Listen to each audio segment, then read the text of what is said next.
자, 오늘 책 제목이 뭐였지? 내 휴대폰 속의 슈퍼스파이 논설문 작성하기 함께 또 발표하고 합평하고 또 알아보도록 하겠습니다.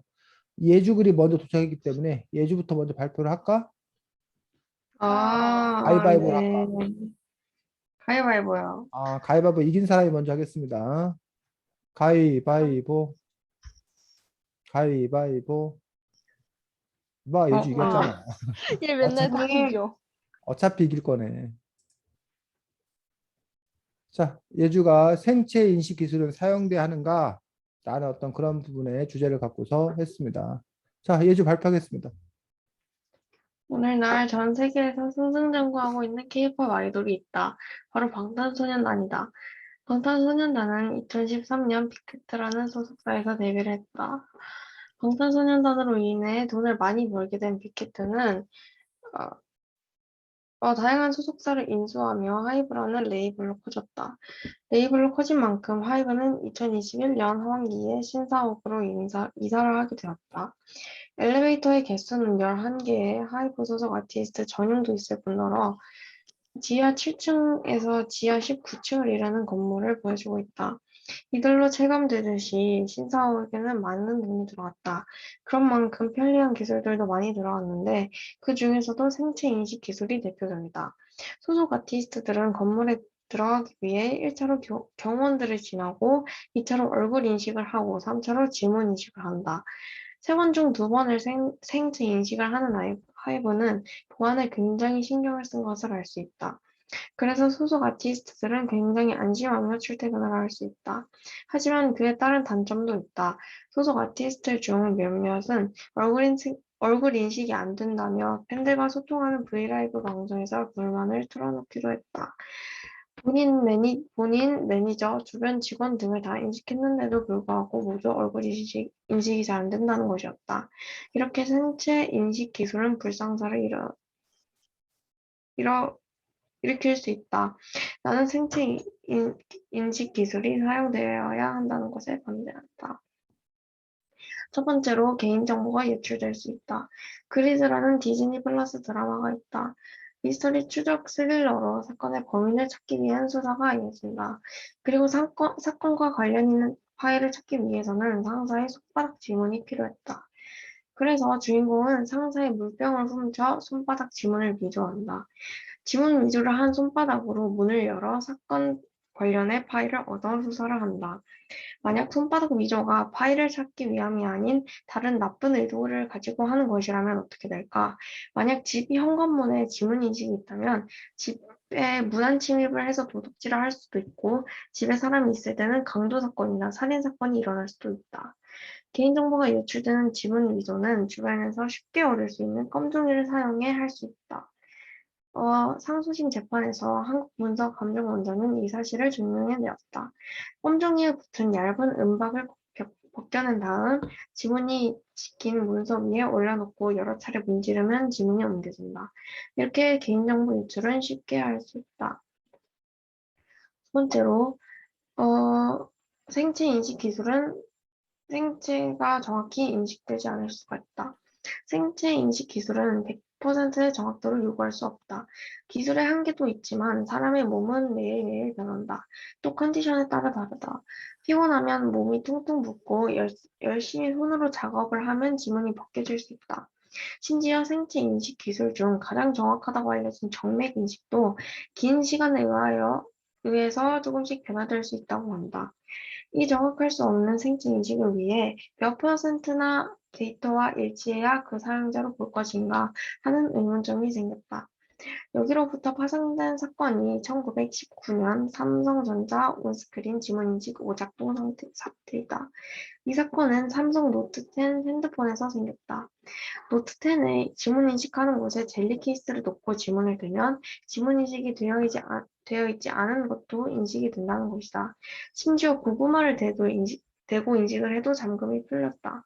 이렇게 생체 인식 기술은 100%를 요구할 수 없기 때문에 얼마나 일치하여야 하는지에 대한 논란이 끊기지 않고 있다. 마지막으로 생체 인식 말고도 다양한 방안이 있다. 위에 나온 것처럼 생체 인식 기술의 단점을 보아야 할 것들은 차고 넘친다. 간편한 네 자리 비밀번호부터 카드키, 열쇠 등 다양한 것들이 있다. 이것들은 생체 인식 기술보다 훨씬 안전한 것들이다. 카드키, 열쇠는 내가 잘 간수만 한다면 엄청난 안전을 위한 것들이고, 비밀번호는 간편한 네 자리부터 복잡한 8자리까지 편리와 보안을 둘 다 잡을 수 있는 좋은 방안이다. 생체 인식 기술을 찬성하는 사람들은 편리하고 간편하다는 이유로 생체 인식이 사용되어야 한다고 한다. 맞는 말이다. 입구에서 지문을 대거나 눈만 갖다 대면 빠르게 생체 인식이 되어 시간도 줄이고 매우 편리하다. 그러나 간편함이 생체 인식의 위험을 뛰어넘을지가 의문이다. 간편함은 그저 세상이 빨리빨리 돌아가기를 원하는 대한민국 사람들의 바람일 뿐이다. 그러나 생체 인식으로 인해 일어나는 개인정보 유출은 일어나서는 안 된다. 또한 생체 인식 위에 간편한 키, 네 자리 비밀번호 같은 방안들도 있다. 나는 생체 인식 기술을 사용하는 것에 반대한다. 생체 인식 기술은 개인정보가 유출될 가능성이 다분하고 제대로 인식이 안 되는 경우가 많아 하기 사용하는데 불편함을 느낄 수 있다. 또한 생체 인식을 제외하고도 다양한 좋은 방법들이 있다. 뛰는 토끼 잡으려다가 잡은 토끼 놓친다라는 속담이 있다. 이를 자꾸 크게 만들어서 이미 이루어 놓은 것도 못쓰게 만든다는 뜻을 가지고 있다. 오늘날 생체 인식 기술은 다양한 곳에 쓰이고 있다.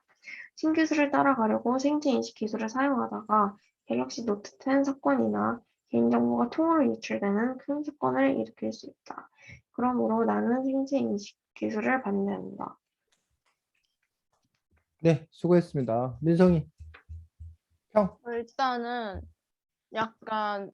어떤 실험 자료나 약간 통계였나? 약간 그런 걸 사용해가지고 좀 약간 신빙성이 많이 높아진 것 같고요. 그 다음에 근거 설계를 잘 들은 것 같고 마무리에서 속담 사용하면서 잘 끝낸 것 같아요. 네, 수고했습니다. 일단 민성이 글 보고 그러고 나서 예주글 또 합평할 수 있도록 예주글에 대해서 살펴볼 수 있도록 하겠습니다. 아, 아닌데 이건 선생님이 다른 수업 했던 건데 잠깐만.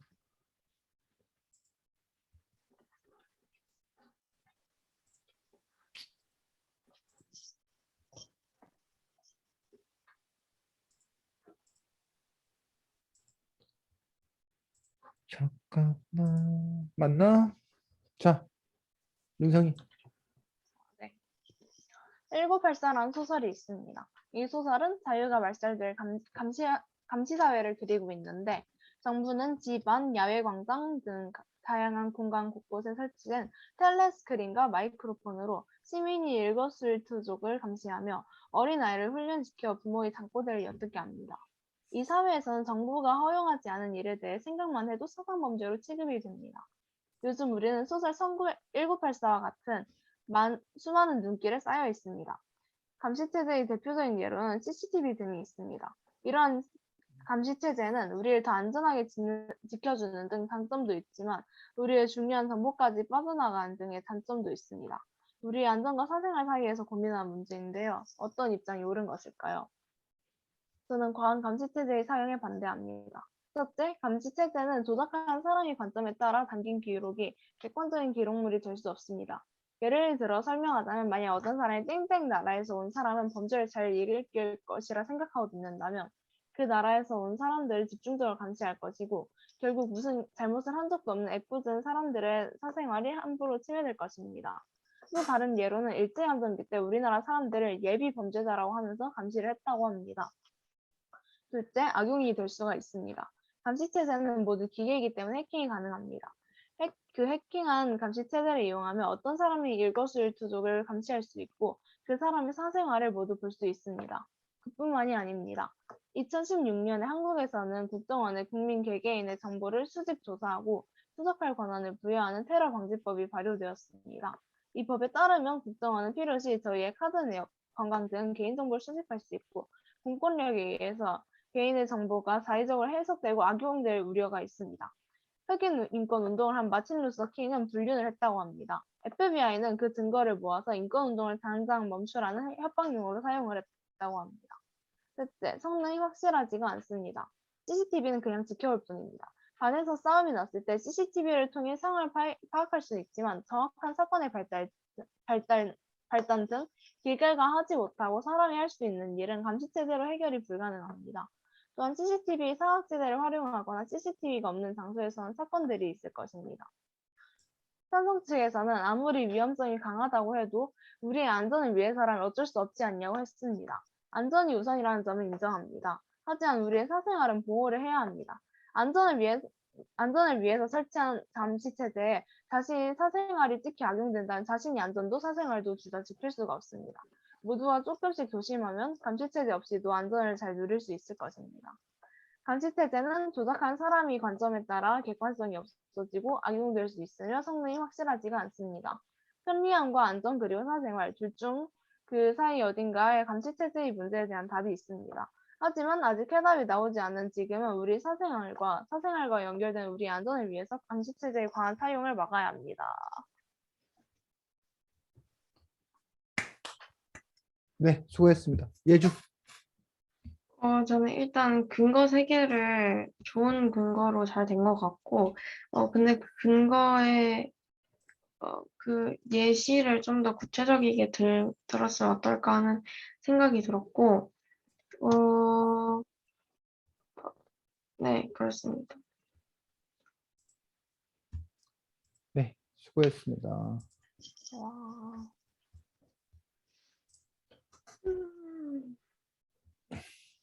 지금 보니까 예주는 약 온고지 12장, 13장 정도를 쓴 것 같고, 민성이는 온고지 한 7장, 8장 정도를 썼습니다. 그래서 그 길이야 이제 경우에 따라 다르지. 그래서 뭐 온고지 10장으로 쓰시오, 10장 내외를 쓰시오라고 하면 9장에서 11장 사이를 쓰면 되고, 그래서 그거야 이제 아까 말한 대로 민성이 같은 경우에 구체적인 사례나 이런 것들 덧붙여가지고 원고를 맞추면 되고, 예주 같은 경우에 뭐 원고 10장을 맞춰 쓰려면 사례나 이런 부분들 좀 잘라주면 되고, 뭐 그럴 수 있을 거라고 생각합니다.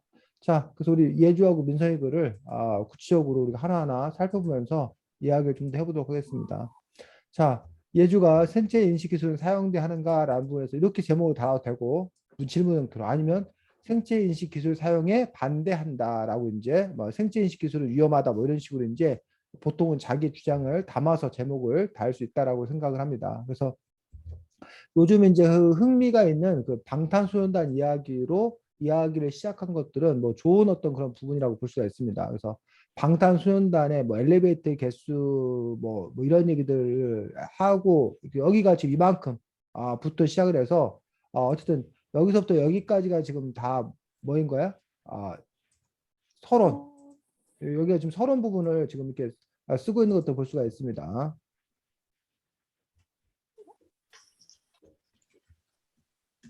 자, 그 서론 부분을 이렇게 쓰는 부분들인데, 서론에 있어서 이제 갖춰야 될 조건들이 흥미성도 갖춰야 되고, 문제 자체를 문제 풀어서 제기. 설명하는 어떤 그런 역할들을 해야 된다라고 이야기를 했습니다. 그리고 이 문제를 살펴보는 것들이 갖는 의의를 갖고 얘기를 했는데, 지금 온고지 10장 분량으로 봤을 때 이 서론이 상대적으로 좀 너무 길어요. 긴 그런 부분들이 있고, 결국은 여기서 지금 보면 그 보안에 굉장히 신경을 썼다, 안심하면 출근할 수 있다, 그런데 가끔 이제 진면 인식이 안 돼서 불편하다, 이런 부분에 대한 그 문제 제기를 하고 있는 그 부분도 볼 수 있기 때문에 여기 부분이 사실은 좀 핵심적인 부분이거든. 여기 부분이 그렇다면 그냥 요 앞부분은 요만큼은 이제 뭐하고 간단하게 쓰고, 뭐 방탄소년단을 통해서 큰 히트를 한 뭐 하이브는 뭐 신사옥을 만들었다. 그 신사옥은 뭐 신사옥 건축했는데 뭐 최신 기술이 많이 들어가 있다, 이런 식으로 해서 이 앞부분들을 이렇게 간략하게 쓰는 것도 하나의 방법이 될 수 있고, 그러면 이제 좀 더 그 문제에 집중할 수 있다는 거지. 어차피 여기 지금 너가 생체 인식 기술 사용이 이게 그 키포인트니까 그 부분에 이제 집중해서 쓰는 것도 오히려 좋을 수 있다라고 생각을 합니다. 그래서 그거는 이제 전체 그 원고의 양에 따라서 달라지는 부분이기 때문에 만약에 그것들을 좀 이렇게 뭐야 줄여야 된다라면 쌤 생각에는 이 부분들이 조금 이제 뭐야 축소되는 그런 부분들. 그래서 이제 이렇게 뭘 이렇게 무조건 많은 게 중요한 게 아니라 네가 부각시킬 게 있더라면 주변 것들을 좀 이렇게 정리를 해주는 것들이 오히려 부각되는데 효과가 있다는 거지. 너무 많은 것들을 갖다 놓으면 오히려 부각되는데 어려움들이 있기 때문에 그런 점에서 이제 그 관계를 잘 고려해야 될 그런 부분들이 있다라고 생각을 합니다. 그래서 이제 생체인식 기술은 불상사를 일으킬 수 있다. 나는 생체인식 기술을 사용하는 것에 반대한다라고 해서 이제 서론에서 이렇게 쓰고 있는 것도 볼 수가 있습니다. 첫 번째로 이제 개인정보 유출 가능성에 대해서 이야기하고 있고, 그다음에 이제 지금 예주가 잘하고 있는 부분들, 그리고 예주가 이제 민선이 그래서 아쉬운 부분도 지겠던 부분들이 바로 구체적인 어떤 그런 상황이라든가 이런 것들을 제시해 가면서 쓰고 있는 것도 볼 수가 있습니다. 그래서 그리드라는 드라마의 어떤 그런 것들을 제시해 줌으로써 그 부분에 대한 흥미들 뭐 이런 것들을 볼 수가 있는데, 근데 이제 안타까운 사실은 뭐냐면 개인 정보가 유출되는 거하고 요 같은 거 손바닥 지문을 위조한다. 그다음에 껌종이를 사용해서 어쨌든 그 지문을 위조할 수 있다는데 이런 걸 보고 개인 정보 유출이라고 그래? 개인 생체 정보 유출. 이건 개인 생체 정보 유출의 문제가 아닌 거 아니야?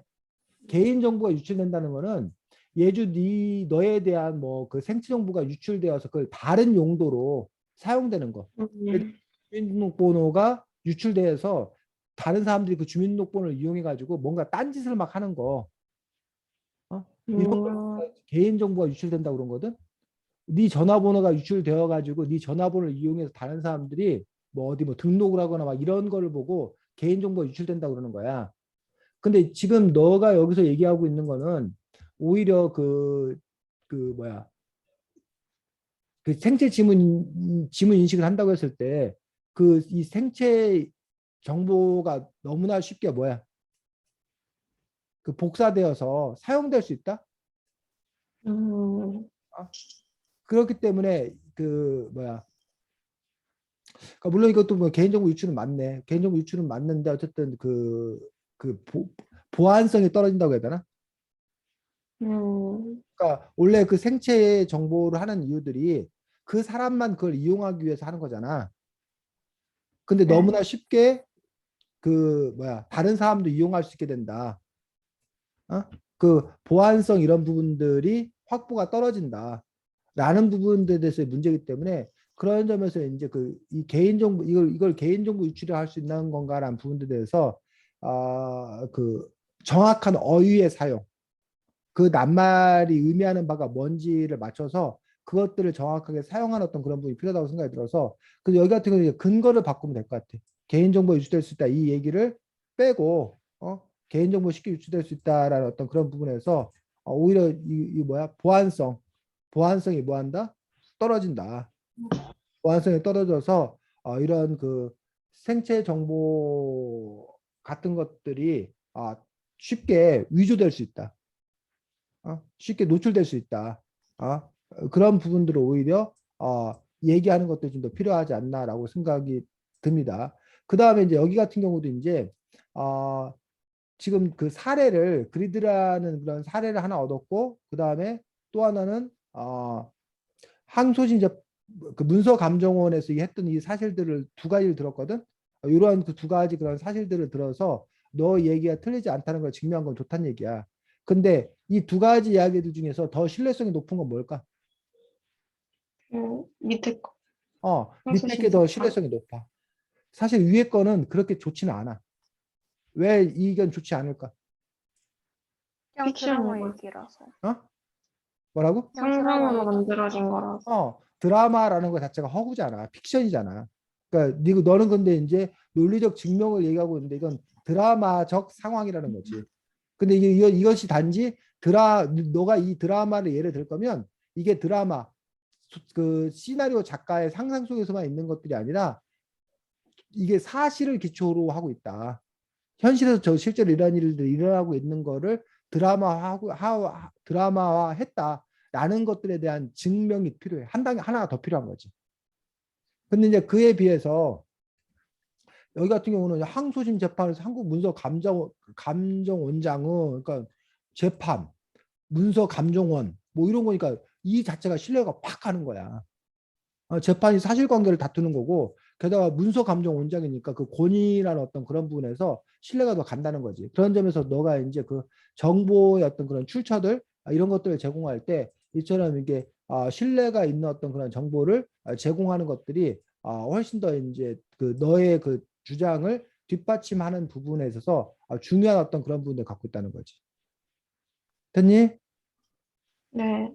자, 두 번째로 해서 이제 정확한 그 정확하지 않다라는 부분들에 대해서 이 부분들을 제시한 것도 좋다고 생각합니다. 그 다음에 이제 요거에 대한 구체적인 그런 사례들을 이렇게 얘기를 하고 있는 것들도 좋고, 그 다음에 삼성전자 온스크린 지민수 오작동 사태에 대해서 구체적인 역시 뭐야 사례를 들어가지고 설명함으로써 여기 같은 경우 상당히 어쨌든 뭐야 그 근거를 갖추어서 신뢰할 수 있도록 써준 것도 상당히 좋은 그런 부분들이고, 그 다음에 여기 글을 넣어가 지고 통으로 한 문단을 쓰고 있는데, 여기서 문단을 뭐해서 바꿔서, 그래서 문단을 바꾸는 건 두 가지야. 내용적으로 바뀌었을 때, 또 하나는 일단은 이거 자체가 너무 길어. 그럴 때는 이제 형식적으로 여기서 한 번 정도 끌어주는 것.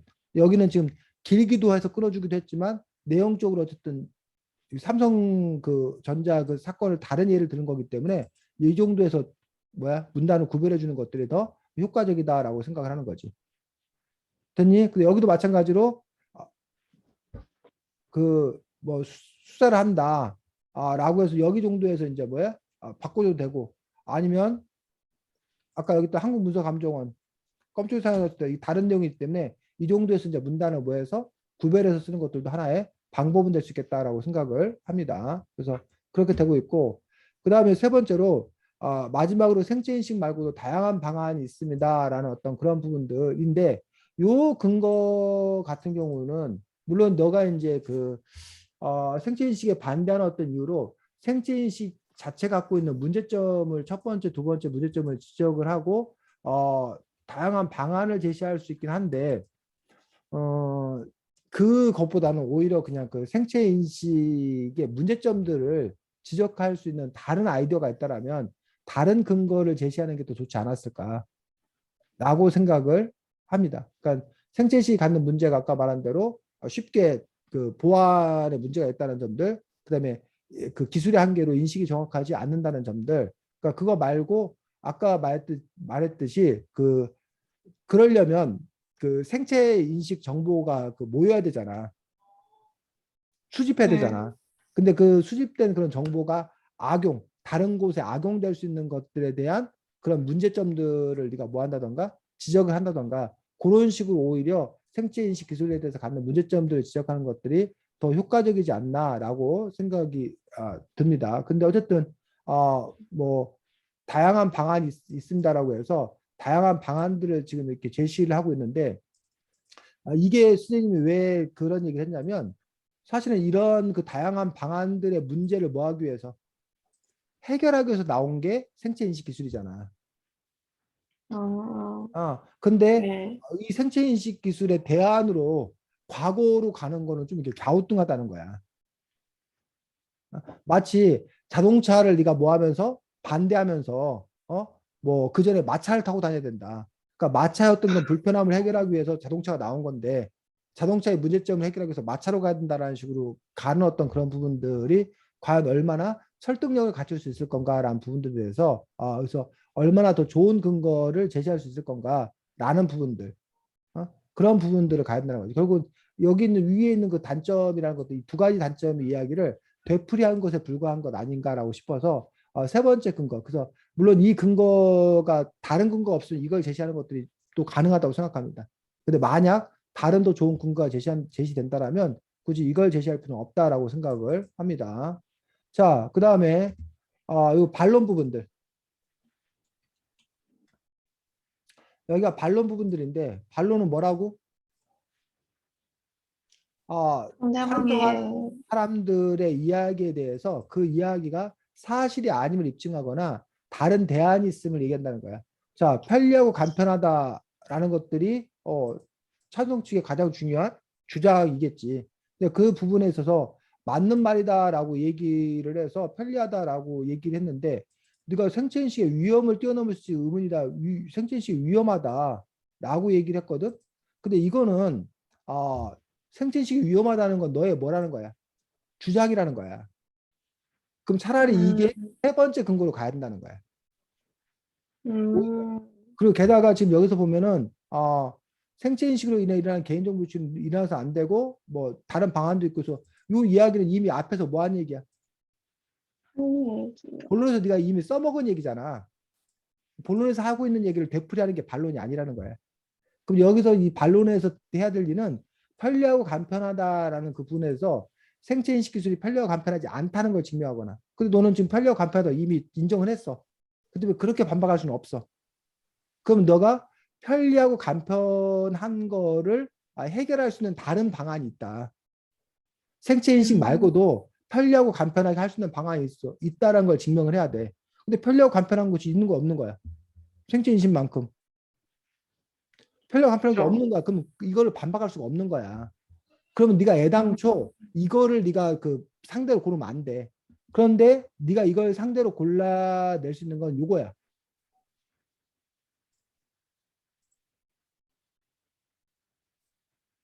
요 부분인데 즉 편리하고 간편한 게 뭐한 게 아니다. 좋은 게 아니다.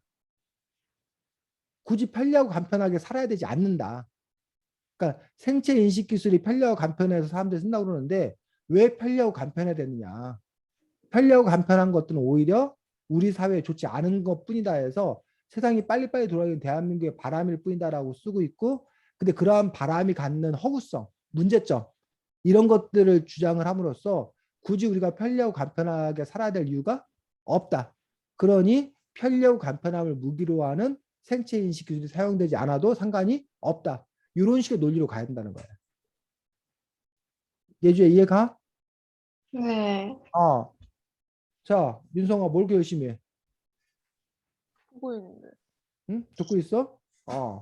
자, 그래서 그 생체 인식 기술 사용하는 걸 반대한다라고 해서 이 이야기는 뭐 굳이 안 써도 됩니다. 왜? 이미 네가 그런 입장에서 쓰고 있기 때문에. 그래서 이제 이 세 가지를 이제 뭐 한 거야? 종합 정리한 거 잘 종합 정리했습니다. 그 다음에 여기 뛰는 토끼 잡으려다가 잡은 토끼 놓지 않은 속담을 써가지고 가지고 있다. 온라인 생체 인식 다양한 곳에 있다. 개념도 근데 이 이야기는 이미 앞에서 뭐 했던 거야? 한 얘기가 다시 되풀이되고 있잖아. 그러니까 되풀이되는 것들은 여기 이미 여기 썼기 때문에 요건 빼고 오히려 여기 뛰는 토끼 잡으려다 잡은 토끼 놓치다는 속담이 있다. 이를 못 쓰게 한다는 뜻을 가지고 있다 해가지고 그냥 생체 인식 기술로 인해서 더 큰 것들을 놓치는 어리석음을 범하지 말아야 한다. 이런 식으로 그냥 끝내면 된다고. 이 얘기를 또 쓸 필요가 없고 이 부분들은 뭐 해버리고 생략해버리고 요 속담을 인용해서 네가 마지막에 다시 한번 인상 깊은 마무리 강조하는 부분이기 때문에 여기서 이야기를 마치는 걸로 정리하는 걸로 갔으면 좋겠다는 거지. 여기는 아까 본론에서 사용된 근거기 때문에 요 얘기는 빼고 됐니? 그래서 예주가 전반적으로 네. 잘 썼는데 지금 선생님이 그 해준 부분들은 요 세 번째 근거를 어떻게 할 건가라는 부분들. 세 번째 근거에 대안이 있는 건가 해서 대안이 있다면 대안을 쓰고 안 그러면 이대로 쓰면 되고 그 다음에 여기 반론 부분들에서 지금 반론이 제일 그 부분들인데 반론은 어쨌든 편리하고 간편하다는 거에 대해서 어떻게 위에서 했던 얘기 하지 말고 편리하고 간편하다는 것 자체에 대해서 어떻게 반론을 할 건가라는 부분들 그 다음에 여기 인상 깊은 마무리 부분들에 대해서 요 끝부분들 생략하고 빼버리고 그리고 이걸 갖고 그 끝마무리하는 것들 그 부분들이 개선되면 더 좋은 글이 될 수 있을 거라고 생각합니다. 어쨌든 예주가 보니까 상당히 이 글을 쓰기 위해서 어떤 조사를 많이 공부를 많이 한 것 같아. 공부를 많이 했어. 그래서 그런 점들이 좋은 거지. 그래서 여러분들이 논술을 쓰기 위해서 필요한 자료도 많이 찾아보고 공부도 하고 그래서 그것들을 이제 다시 그대로 갖다 쓰는 것이 아니라 예주 너의 언어로 바꾸어서 너가 이해한 것들을 바탕으로 해서 그 이야기를 써가면 되고, 그다음에 아까도 말했듯이 이제 그것들을 근거로 사용할 때 과연 이 근거가 얼마나 다른 사람들에게 설득력 있는 어떤 그런 부분으로 받아들여질 건가, 이런 부분까지도 계산해서 근거로 채택할 건가, 이런 부분들을 따져보면 된다고 생각합니다. 자, 수고 많았습니다. 자, 그 다음에 이어서 민성익을 보도록 하겠습니다. 자, 민성이 같은 경우는 이제 1984라는 조지 오웰의 그 소설들을 갖고 이제 이렇게 쓰고 있는 것들을 볼 수가 있습니다. 뭐 텔레스크린, 뭐 적고대 어떻게 한다, 뭐 사상범죄 취급된다. 요즘 우리는 소설 전과 같은 수많은 눈길에 쌓여 있습니다. 둘러싸여 있습니다. 눈길에 쌓여 있습니다. 쌓여 있다, 둘러싸여 있다. 쌓여 있다는 거는 그냥 이게 쌓는 거야. 둘러싸여 있는 거 이렇게 바라보는 거고. 역시 이 부분에서 역시 뭐라는 거야? 정확한 어휘의 사용들. 이런 부분들이 필요하다는 거. 이게 소소해 보이지만 이런 거 하나 때문에 이제 그 의미가 많이 달라지기 때문에 그런 점에서 이제 수많은 눈길에 둘러싸여 있다, 이런 식으로 정확하게 표현할 수 있겠고, 감시 대표적인 예로 CCTV 등이 있습니다. 그래서 이제 CCTV에 관해서 이제 쓰고 있습니다. 그래서 이제 과한 감시제 사용에 반대합니다라고 해서, 근데 뭐 과한 감시제 사용에 반대한다 해서 감시체제에 대해서 그 찬성하는 사람이 있을까? 기본적으로 어쨌든 뭐 하긴 감시체제에 대해서 CCTV로 써야 됐었겠지. 그냥 CCTV 네. 확대에 대해서, CCTV CCTV로 보급에 대해서 써야겠어. 반대한다, 뭐 이런 식으로 네. 되고, 첫 번째로 이제 감시제는 조작하는 사람의 관점에 따라 담긴 기록이 객관적인 기록물이 될 수 없을 수 있습니다. 없을 수 있습니다. 객관적인 기록물이 될 수 될 수 없습니다. 없다? 될 수 없다, 없기 없어. 때문입니다. 라고 이제 쓰면 되는데, 근데 어쨌든 지금 보면 민성이가 이 쓰는 말투가, 이게 민성이가 그냥 평소에 쓰는 말투인지 아니면 민성이가 공부하는 과정에서 자료조사하는 그 과정에서 그 있는 말투 자체를 그대로 옮겨온 건지, 그 부분들이 사실 조금 이제 낯설게 느껴져. 그러니까 이게 중학교 1학년 아이가 평소에 쓰는 언어라는 어떤 그런 점에 있어서 이게 민성이의 언어로 이렇게 바뀌어서 써야 되는데, 요거보다는 어떤 그 다른 사람이 어떤 그런 쓴 글에서 그것들을 그냥 그대로 이렇게 따온 부분들이 아닌가 싶어가지고, 뭐 어떤 상황인지 모르겠고, 근데 그런 부분에서 만약에 그렇다면 아까도 말했지만 민성이가 그 자료를 쳐서 공부하는 것과 그걸 이해해서 민성이 언어로 쓰는 건 뭐하다고? 다른 맥락이라고. 다르다. 그런 점에서 이 부분들을 민성이가 이해한 대로 민성이 언어로 바꿔 썼으면 좋겠다라고 생각을 합니다. 또 이제 감시 체제는 조작하는 사람의 관점에 따라 담긴 기록이 객관적인 기록물이 될 수 없을 수 있습니다라고 써서, 이 말 자체가 이게 쉬운 말은 아니야. 확 와닿는 말이 아니야. 그래서 결국은 뭐 그 한마디로 말해서 뭐 이렇게 악용될 수 있다. 그 기록물이 악용될 수 있다, 아니면 뭐 그 관리자에 따라서 관리자의 그 편견이 관리자가 편견을 가지고 뭐 악용할 수 있다던가, 이런 식으로 어쨌든 너가 이해한 어떤 그런 언어로 바꿔 쓰는 그런 부분들이 필요하다고 생각합니다.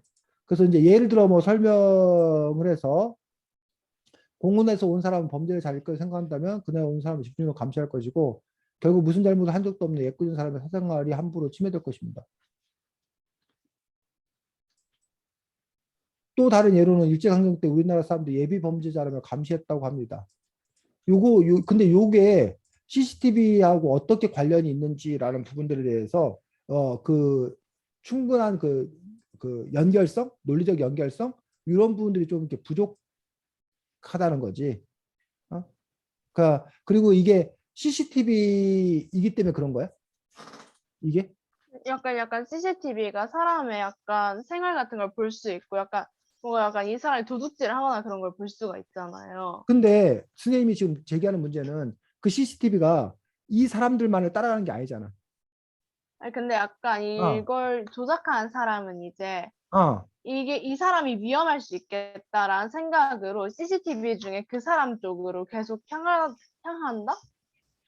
약간 그 사람 근데 쪽을 계속 보려고 한다? 지금 민성이 너 말이 그 뭐야 그 논리적으로 맞으려면 CCTV가 그 사람만을 특정해가지고 따라다니거나 그 사람만을 특정해서 찍어야 되잖아. 근데 CCTV는 약간 그런 게 근데 아니라, 사회에 많이 있잖아요. 어, 막 1번도 있고 2번도 있고 3번도 있고 그래서 이 사람 어, 1번에 있는데 이제 다른 데로 옮겨가면은 어. 이 사람 혹시 무슨 잘못을 하진 않을까라고 하고 이제 3번에 가고 2번에 가고 하는 거죠, 약간. 그러면 너가 얘기하고 있는 많이 있으니까 것들은 CCTV가. 특정한 사람을 추적하는데 악용될 수 있다는 거야? 약간 뭐라고 해야 되지? CCTV가 약간의 감시의 용도잖아요. 음, 그러니까 이걸 보는 사람도 이제 어, 사생활을 추적하기 위해서가 아니라 이 사람이 무슨 잘못을 저지르진 않나라는 거를 보기 위해서인데 약간 그런 편견 때문에 그 사람만 따라다니면은 이제 그 사람의 생활이 다 보여지니까 그런 사생활 침해가 되지 않을까라는 내용이 조금. 음. 어쨌든 지금 그 민성이 너가 전하려고 하는 메시지가 과연 이 글을 통해서 제대로 잘 전달되고 있는 건가? 그리고 우리가 생각하는 어떤 그런 CCTV라는 것들이 물론 결과적으로 그렇게 쓰일 수 있다는 거잖아, 지금. CCTV가 있음으로 인해서 CCTV가 없으면 그런 것들이 불가능한데 CCTV가 있음으로써 그것들이 가능하다는 거야? 네, 약간. 근데 여기서 말하는 또 다른 예로는 일제강점기 때 우리나라 사람들 예비범죄를 감시했다고 합니다인데 이건 CCTV가 없어도 이게 가능한 거잖아. 이거 약간 얘는 CCTV 없이 가능은 한데 뭐라 해야 되지? 특정 사람을 약간 위험하게 취급을 했다라는 예를 좀 들어주고 싶었어요. 이미 그런 일이 있었다라는 거. 근데 그게 CCTV가 설치됨으로 인해서 그렇게 그런 문제가 더 이렇게 커진다는 거야, 그러면? CCTV가 없으면 그나마 그런 문제가 없는데 덜한데 CCTV가 생기면 그런 문제가 더 커질 거다. 네네. 그래서 어쨌든 그런 점에서 민성이가 그 이야기하려는 바가 뭔지가 명확하게 나타나야 된다는 거지. 어? 자, 두 번째 이제 악용될 수 있다라고 이제 얘기되고 있는데, 해킹이 가능하다. 해킹한 감시제를 이용하면 어떤 사람 일거수일투족을 감시할 수 있다. 그 사람의 모든 사생활을 볼 수 있다. 그러면 요거하고는 뭐가 다른 거야? 첫 번째 거하고는? 첫 번째는 이거를 악용할 목적이 아닌 약간 감시의 일환이고 두 번째는 정말로 악용을 하는 거. 이거를. 왜? 음. 어,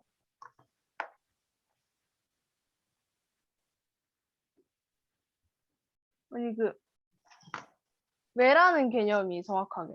그러니까 예를 들면 너가 여기서 어떤 사람이 범죄를 일으킬 가능성이 있어가지고 뭐 그 사람을 뭐 한다고 그랬잖아. 그럼 여기서도 그런 거 아니야? 범죄를 일으킬 가능성이나 뭐 특정한 사람들을 뽑아갖고 이렇게 한다는 거 아니야? 아, 아, 아니면 아. 너가 여기서 말하는 해킹을 한다는 얘기는 이런 거지. 그 뭐야? 컴퓨터 프로그래머가 그 사이트를 해킹해서 그거를 그냥 이렇게 유출해 버린다는 거지. 그러니까 네. 이거 같은 경우는 이른바 공권력에 의해서 공권력이 특정한 사람 범죄자가 아닌 그 누구를 그 예비 범죄자로 의심을 해가지고 그 사람을 타겟팅하는 어떤 그런 문제가 생긴다라는 어떤 그런 지점이고 여기 부분은 예를 들면 그 다른 해커가 뭐그 사이트 CCTV에 들어가는 거에 접속을 해서 그거를 그냥 다 그냥 다른 데다 뿌려버린다는 거지. 네네네. 노출 걱정한 내용은 왜 쓴 건지가 유출을 기억이. 한다는 거지. 그래서 그런 점에서 어쨌든 그러면 그 두 개는 구별이 되거든. 근데 지금 여기로만 보면은 이 두 가지가 거의 뭐하게 돼버려? 비슷한 게 돼버린다는 거야. 비슷하게.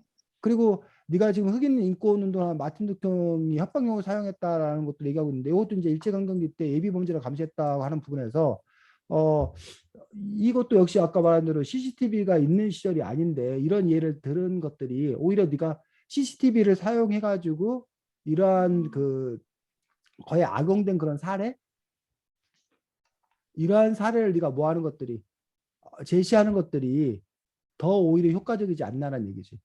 그래서 지금 이 문제는 CCTV의 문제라기보다는 그냥 감시 자체의 어떤 그런 문제 이런 부분들을 이렇게 일반화돼 있다고 해야 되나?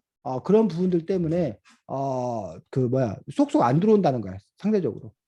자, 그다음에 이런 부분도 2016년에 뭐 이런 것들에 대해서 구체적인 어떤 그런 조사를 통해서 그 테러 방지법 이런 것들이 갖고 있는 그런 문제점들, 이런 것들은 제시한 것들은 뭐 의미가 있다고 생각합니다. 근데 이제 요거하고 CCTV하고 무슨 관계가 있는지, 예를 들면 선생님이 지금 드는 생각들은 이런 법이 있는 상태 속에서 CCTV로 많은 정보가 받아들여지면 그럼 이는 테러 방지법과 CCTV가 결합을 해가지고, 그래서 그 정말로 그 악용될 그런 가능성이 더 커진다. 정부 권력에 의해서 감시받는 어떤 그런 부분들이 더 커진다. 라는 어떤 그런 부분들. 뭐 예를 들면 자기에게 뭐 사당적으로 반대하는 사람이 있어. 여기 뭐 마틴 루터킹의 예를 들었는데, 근데 그 CCTV를 통해서 그 사람을 계속 감시해가지고 그 사람이 누구를 만나더라.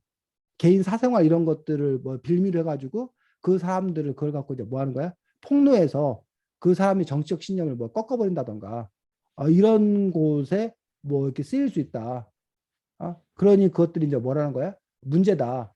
라는 어떤 그런 지적을 한다던가, 뭐 이런 얘기를 들 수 있겠지. 그 다음에 성능이 확실치 않다라고 얘기를 하고 있습니다. 그래서 CCTV는 지켜볼 뿐입니다.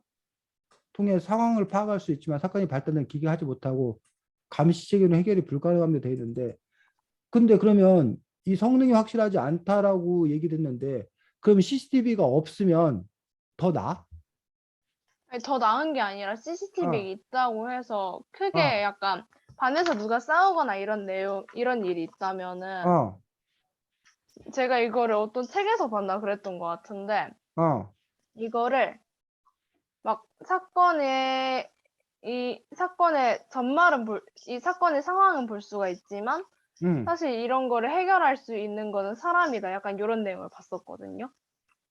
그러니까 CCTV가 있다고 해서 예를 들면 반에서 싸우거나 그런 일을 해결하진 못한다.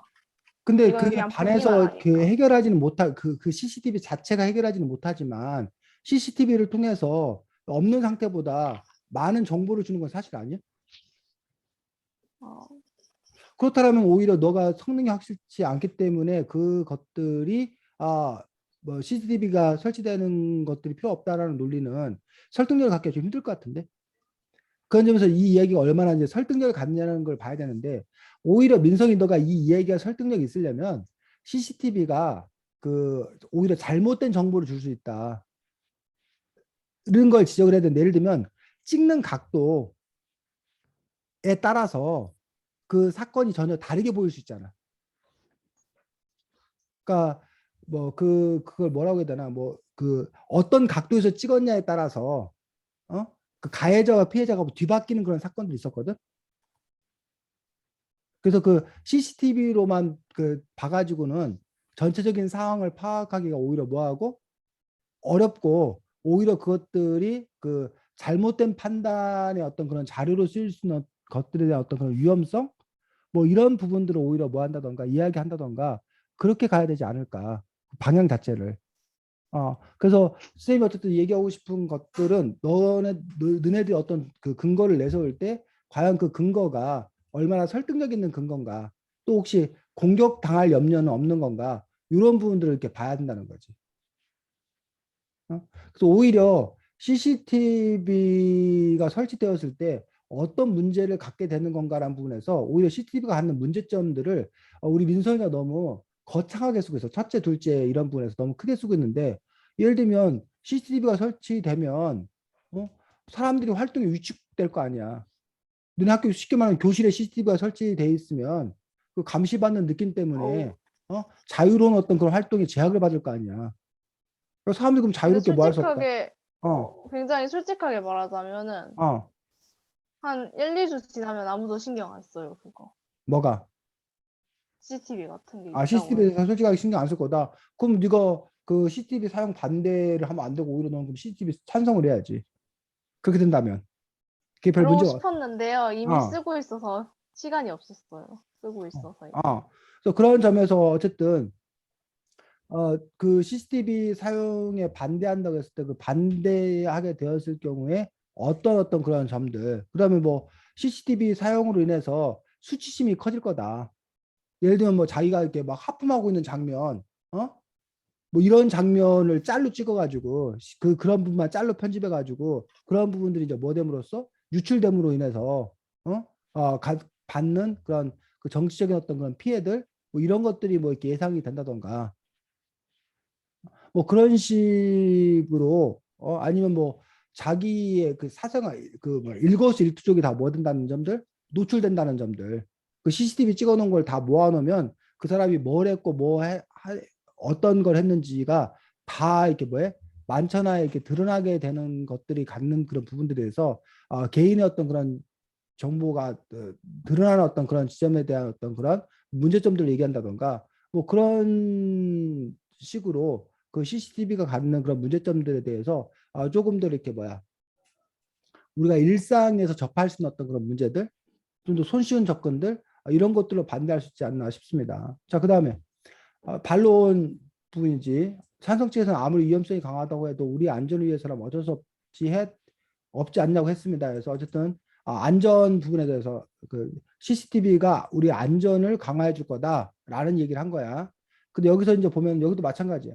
아까 예주도 그랬었는데 여기 보면 그럼 안전이 우선이라는 점 인정합니다. 하지만 우리의 사생활을 보호해야 됩니다. 이 사생활 얘기는 이거는 반론이 아니라 뭐라고? 네가 본론의 근거 주장이라고. 사생활을 보호해야 되기 때문에 CCTV 반대된다는 거는 너의 주장이라고. 그러면 너가 여기서 해야 될 거는 뭐냐면 CCTV가 안전을 확보할 수 없다. CCTV와 안전은 상관이 없다. 라는 점을 네가 얘기하거나 아니면 CCTV가 아니어도 우리가 안전을 확보할 수 있는 방법이 있다. 그러니 굳이 CCTV가 필요 없다. 예를 들면 CCTV가 있다고 안전해? CCTV는 CCTV가 이렇게 찍고 있어. 그럼 범죄자가 너네를 뭘 뺏었어. 칼로 여러분을 찔렀어. 그럼 CCTV가 막아줘? 아니요. 안 막아주잖아. CCTV는 단지 뭐 할 뿐이야. 그냥 나중에 같이 범죄자를 뭐 할 때, 조사할 처분할 체포할 때, 조사할 때 도움이 될 뿐이야. 범죄 자체를 막지는 못하잖아. 그러니까 CCTV가 안전을 지켜준다라는 말은 사실은 뭐라는 거야?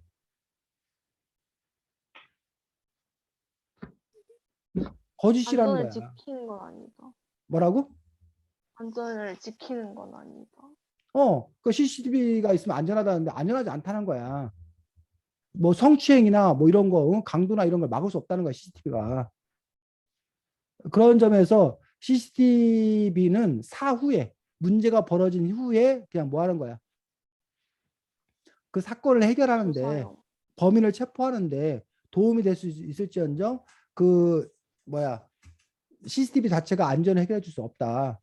그럼 오히려 CCTV 그 안전을 해결하기 위해서는 필요한 거는 뭐 범죄 없는 그런 사회에 대한 어떤 그 범죄자 자체를 뭐 하는 노력들, 줄이는 어떤 그런 노력들, 이런 노력들이 필요한 거지. CCTV만 많이 설치된다고 해서 안전하지 않을 거다라는 식의 어떤 그런 논리를 네가 펼 수는 있지. 물론 지금 이 선생님의 논리에는 문제가 있어. 어떤 문제가 있어?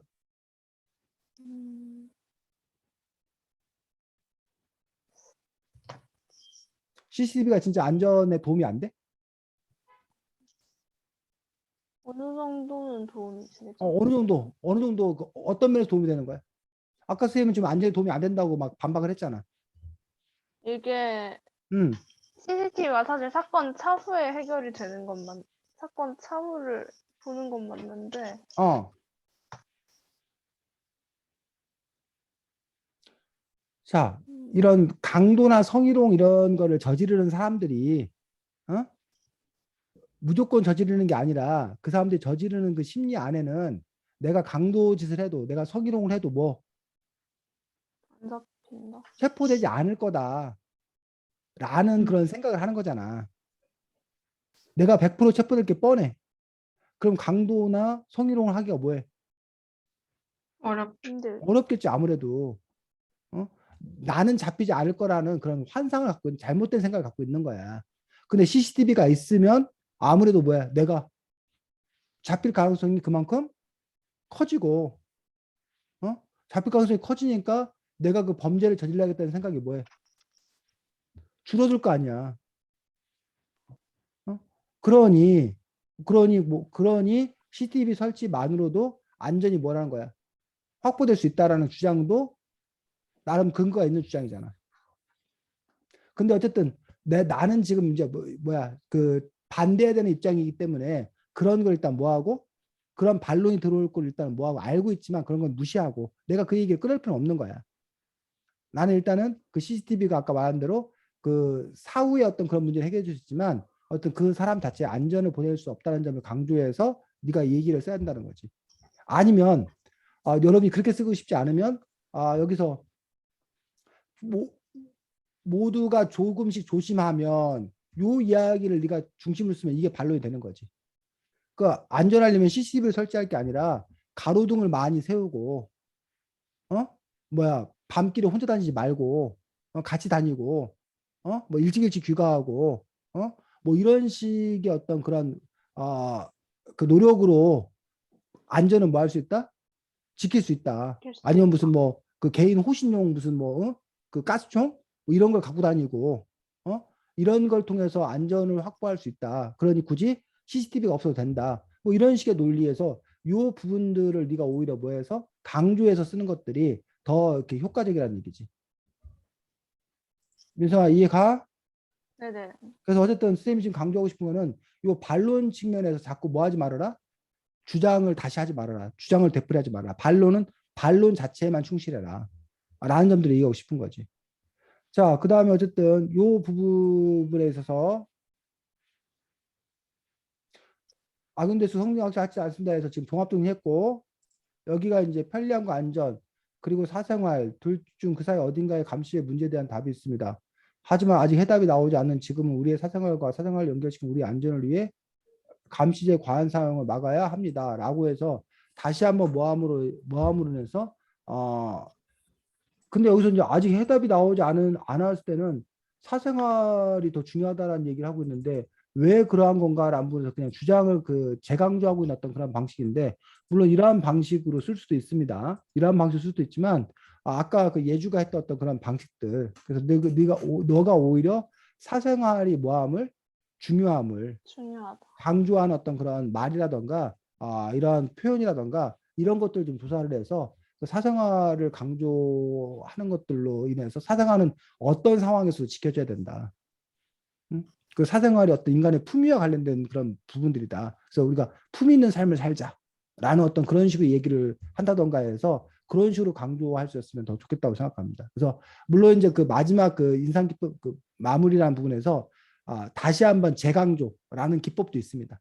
재강조라는 기법도 있고 아니면 아까 말했던 명언이나 이런 것들을 활용한 어떤 그런 부분도 있고 아니면 이제 그 비전을 제시한 어떤 그런 부분들. 그래서 뭐 CCTV 없이도 우리가 공동체를 회복하면 공동체성을 회복해서 서로가 서로를 뭐하는데 도와준다라면 눈이 되어준다라면 굳이 그런 기계 CCTV가 아닌 상태에서도 우리가 안전하게 서로 신뢰하는 어떤 그런 사회로 만들어갈 수 있을 거다. 그 CCTV 대신 서로가 협력하는 그런 사회를 만들자라고 한다던가 이런 식의 어떤 그런 또 다른 비전을 제시한다던가 이런 방식으로 역시 끝 마무리를 하면 좋겠다라고 생각을 합니다. 그래서 민성이 같은 경우에 이제 정리를 하자면 요 부분들 근거 자체를 일단은 자기 언어로 바꿔 쓰는 거 첫 번째. 두 번째는 이 근거 자체가 과연 뭐 이렇게 첫 번째 두 번째가 이렇게 확실하게 구별되는 그런 근거를 제시해야 될 어떤 그런 부분들. 세 번째는 근거가 신뢰성을 갖추었던 그런 근거를 써야 된다는 점들. 그 부분에서 어쨌든 이 본론 부분을 조금 더 민성이가 그 다듬어 쓰는 것들이 필요하다고 생각이 들고 그 다음에 반론 부분에서 주장을 되풀이하는 것들이 아니라 이 부분들을 오히려 강조해서 쓰는 그런 부분들. 그다음에 마지막에 인상 깊은 마무리 부분들에 대해서 말 그대로 인상 깊게 재강조보다는 인상 깊게 쓰는 어떤 그런 방식으로 써볼 수 있으면 더 좋겠다고 생각합니다. 자 어쨌든 여러분들이 논술을 뭐 나름대로 열심히 썼습니다. 이런 식으로 쓰는 거 맞고 근데 그 부분에서 이제 더 좋은 논리적인 글들이 되기 위해서 선생님이 몇 가지 조언을 했습니다. 다음 주에는 어쩌면 좋아 14살이라는 책입니다. 그 소설인데 근데 아주 특이하게 돼 있어.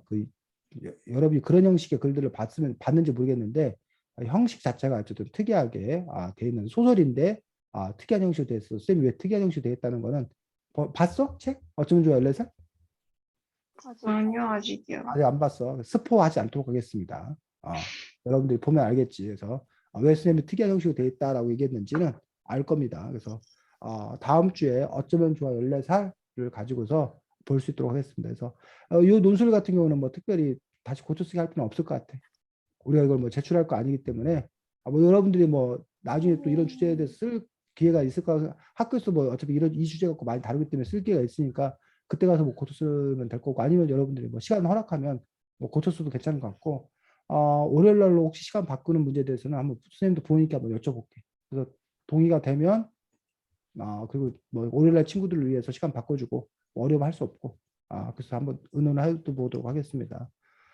자, 뭐 질문이나 할 얘기 민성이 해줘. 아니 근데 걔는 진짜 어쩌다가 시간이 갑자기 그렇게 된 거야. 뭐 저기지 뭐 수학학원인가 뭐 그게 그 애가 원래는 화목인가 뭐 반이었었는데 이게 뭐가 바뀌면서 월수금 반으로 바뀌었대. 아하. 그 시간이 그렇게 통째로 바뀌었대. 그래서 밀렸나 봐. 그래.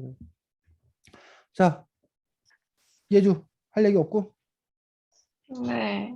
뭐 예주 그래야지. 저 잘 썼죠 이래야지. 응? 저 민성이 느낀 게 안 있는데요. 망했죠 이래야지. 하나 느낀 민성이 게 뭐. 있는데, 음. 아니 망했다는 건 제가 제일 잘 알고, 이게 쓸 때는 괜찮아도 읽으니까 갑자기 엄청나게 현타가 오면서 잘못한 부분이 다 보이는 것 같아요, 진심. 맞아요. 이거 정말? 할 때만 딱 그래, 진짜. 근데 정말? 쓸 혼자 때는 마지막 문으로 검토할 모르겠다 때는 하면서 괜찮거든요. 그냥 그냥 쓸 때는 아니 뭐 그냥 그냥 평범하게 생각이 되는데 읽다 보면 갑자기 잘못이 너무 많이 보여. 자, 진짜. 그건 누구나 마찬가지고 선생님도 역시 마찬가지인데 그래서 퇴고나 이런 거 할 때는 꼭 글을 쓴 다음에 바로 보지 말고 좀 시간이 지난 다음에 내가 쓴 글이 아니다라는 남 느낌이 되어서 글을 봐야 그나마 이제 글을 고칠 수 있는 거여서 사실은 그 자기 글을 고쳐쓰기가 사실 쉽지가 않습니다. 선생님도 역시 마찬가지입니다. 그리고 이제 자기가 그 글을 쓸 때는 그 논리에 빠져 있기 때문에 아무래도 이제 잘 안 보여. 근데 이제 나중에 좀 보면 내가 이렇게 썼나라고 해서 이렇게 보는 게 필요하고 그리고 이제 우리가 서로 돌려서 이렇게 서로 이렇게 다른 사람들의 조언을 받아야 되는 이유가 내 눈에 안 보이는 게 다른 사람들에게도 잘 보이는 어떤 그런 속성들이 있기 때문에 이러한 과정에서 그런 연습들이 된다고 생각이 듭니다. 그리고 이제 어쨌든 좀 시간이 지난 다음에도 민성이 예주가 그런 글이 보인다라면 민성이 예주가 실력이 그만큼 는 거야. 그거 안 보여 사실은. 그 자기 글 보고도 두 번 세 번 보고도 전혀 못 보는 경우도 많아. 뭔가 볼 수 있다는 건 여러분이 좋은 글과 그렇지 않은 글에 대한 어떤 건 기준들이 조금씩 생겨난다는 거니까 그 자체가 아주 반가운 소식입니다. 자, 수고 많았고 다음 주에 보도록 하겠습니다. 안녕. 네. 안녕히 계세요. 안녕히 음, 계세요. 그래.